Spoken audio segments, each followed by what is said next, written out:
அஸ்ஸலாமு அலைக்கும். Welcome back my channel. இந்த விலாகில் நம்ம என்ன பார்க்க போகிறோன்னா, மறுபடியும் 1 kg ப்ரௌனி தான். ஆமாங்க, இது ஒரு ஆர்டர் கேக்கு. ஸோ அதனால் நம்ம மறுபடியும் 1 kg ப்ரௌனி செய்ய போகிறோம். இதுக்கு ஃபஸ்ட்டு வந்து டார்க் சாக்லேட் எடுத்திருக்கேன் 200 கிராம்ஸு. 200 கிராம்ஸ்க்கு மேலே நம்ம வந்து டார்க் சாக்லேட் எடுத்தால் கொஞ்சம் நல்லா தவட்டும், அதாவது கொஞ்சம் கசப்புத்தன்மை இருக்கும். 200 கிராம்ஸ் வந்து 1 kgக்கு கரெக்டான அளவு. அதே மாதிரி சுகர் வந்து 300 கிராம் எடுத்திருக்கேன். அதுவும் அதுக்கு மேலே எடுத்திருந்தா தவட்டும், கொஞ்சம் கீழே எடுத்திருந்தா சுகர் வந்து பத்தாது. ஸோ அதனால் 300 கிராம் வந்து சுகர் எடுத்து பொடி பண்ணி வச்சுக்கலாம். இது எதுவுமே வந்து நம்மளுக்கு ஐஸில் இருக்கக்கூடாது, வெளியில் இருக்கணும். Butter, dark chocolate, egg. ஐஸோடு நம்ம வந்து எக் வந்து நம்ம பீட் பண்ணாலும் எக்கு கேக் செய்யும்போது நம்மளுக்கு வந்து ஃபெயிலியர் கொடுக்கும். ஸோ அதனால் நம்ம எல்லாமே ஜில்லுப்பு இல்லாத இருக்கணும் பொருள்.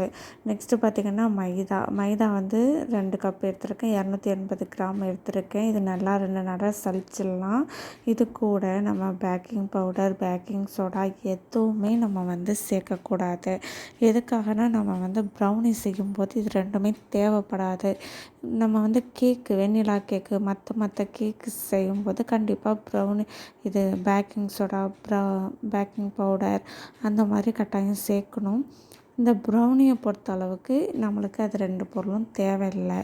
இதுக்கப்புறம் வந்து நல்லா சலிச்சு எடுத்தாச்சு. இது கூட கொக்கோ பவுடர் வந்து 60 கிராம்ஸ் எடுத்திருக்கேன். 1 kgக்கு 60 கிராம்ஸு எடுத்து அதையும் நான் சலிச்சு வச்சுருக்கேன். அது தனியாக எடுத்து ஓரமாக வச்சிடலாம். 1 kgக்கு வந்து 4 முட்டை எடுத்திருக்கேன். 4 முட்டை ஓடுகள் இல்லாமல் 4 முட்டை தனியாக உடச்சி ஊற்றிடலாம். 1/2 kgக்கு வந்து 2 முட்டை வரும். 1 kgக்கு வந்து 4 முட்டை வரும். இது வந்து 4 முட்டை வந்து கம்பல்சரி போடணும். சில பேர் 3 முட்டைலாம் போடுவாங்க. நான் எப்போதுமே 4 முட்டை போட்டு தான் செய்வேன். அது வந்து அப்போ தான் நம்மளுக்கு வந்து கேக் வந்து கரெக்டாக இருக்கும். நெக்ஸ்ட்டு பார்த்திங்கன்னா, இது வந்து ஓடுகள் இல்லாமல் நம்ம எடுத்துக்கலாம். இது வந்து நான் 4 முட்டைங்கிறது 1 kgக்கு உள்ள மெஷர்மெண்ட்டு. இந்த 4 முட்டை கூட 2 ஸ்பூன் வந்து வெண்ணிலா எசன்ஸு நம்ம சேர்த்துடலாம். கண்டிப்பாக இது வந்து எக் ஸ்மெல் இருக்காது இந்த வெண்ணிலா எசன்ஸு சேர்க்கும்போது. அதனால் நம்ம பீட் பண்ணுறதுக்கு முன்னாடி இல்லாட்டி பீட் பண்ணதுக்கு அப்புறம் நம்ம விருப்பம்தான். அது வந்து கட்டாயம் வெண்ணிலா எசன்ஸு நம்ம சேர்த்து நல்லா பீட் பண்ணிடலாம். பீட் பண்ணிவிட்டு ஒரு 3-4 செகண்ட் பீட் பண்ணிவிட்டு நம்ம வந்து இது கூட பொடி பண்ணி வச்சுருந்த சுகரையும் 3 பேட்சாக நம்ம சேர்த்து நம்ம பீட் பண்ணிக்கலாம். அப்படியே சுகர் வந்து கொட்டி நம்ம பீட் பண்ணக்கூடாது. ஒரு 2 பேட்ச் 3 பேட்சாக நம்ம வந்து சுகரை வந்து நம்ம சேர்த்து பீட் பண்ணிக்கலாம். இந்த வந்து எல்லோ கலர் எக்கு வந்து இப்போ நம்மளுக்கு ஒயிட் கலராக மாறணும். அது வரைக்கும் நல்லா நம்ம பீட் பண்ணி எடுத்துக்கலாம். அதுதான் கரெக்டான அளவு. இப்போ எனக்கு கரெக்டான அளவு வந்துடுச்சு. இது கூட வந்து நான் நாட்டு சர்க்கரை சேர்த்துருக்கேன். அதாவது சுகரு வந்து 150 அப்படின்னா இன்னொரு 150 கிராம் வந்து நாட்டு சர்க்கரை சேர்த்துக்கலாம்.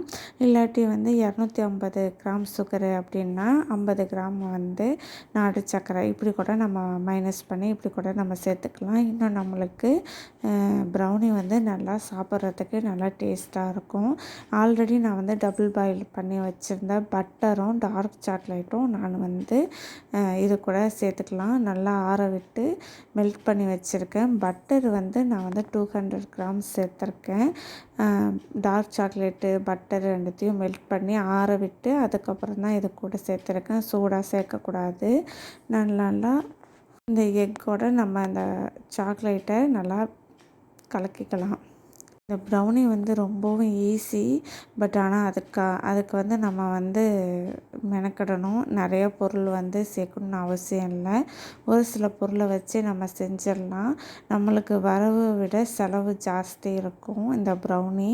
ஏன்னா ப்ரௌனியை பொறுத்த வரைக்கும் எல்லாமே காசு கூட. எல்லா பொருளும் வந்து நம்ம குவாலிட்டியாக தான் போடுறோம். ப்ரௌனிலேயே நிறையா வெரைட்டியாக இருக்குது.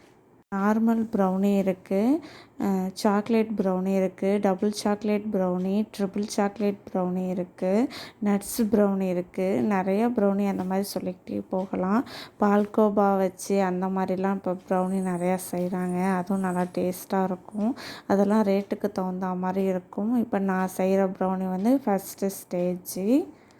ப்ரௌனி வந்து சாப்பிட்றவங்க அது செய்கிறவங்களுக்கு இந்த ப்ரௌனி வந்து எப்படி ரேட்டு ப்ரௌனி எப்படி இருக்கும், ஸோ அது நல்லா அவங்களுக்கு தெரியும்.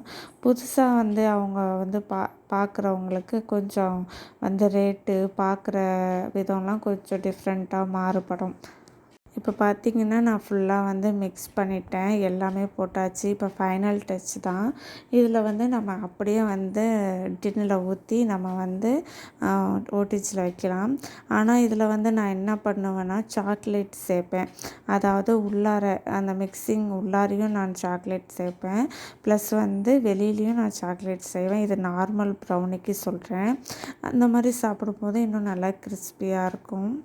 இதில் வந்து நான் 9 இன்ச்சு ட்ரே எடுத்திருக்கேன். ஹாஃப் கேஜாக செய்யலாம் அப்படின்னு சொல்லிட்டு. அதில் வந்து பட்டர் சீட் போட்டு ஆயில் அப்ளை பண்ணி தனியாக எடுத்து வச்சுருந்தேன். அதில் வந்து ஹாஃப் கேஜ் வந்து நான் ப்ரௌனி வந்து ஊற்றியாச்சு. நெக்ஸ்ட்டு ஒரு ஹாஃப் கேஜ் வந்து இன்னொரு ட்ரேயில் நம்ம ஊற்றிக்கலாம். ரெண்டும் வந்து ஹாஃப் கேஜ் தான் டின்னு. இது வந்து மொத்தம் 1 கேஜி கரெக்டாக எனக்கு அளவு வந்துச்சு. நம்ம வந்து ப்ரௌனி செய்யும்போது கரெக்டான அளவில் போட்டால் தான் நம்மளுக்கு அந்த டேஸ்ட் இருக்கும். கூட வந்து நம்ம எதுவும் போடக்கூடாது, கம்மியாகவும் போடக்கூடாது. நம்மளுக்கு வந்து அளவு வந்து கரெக்டாக இருக்கணும்.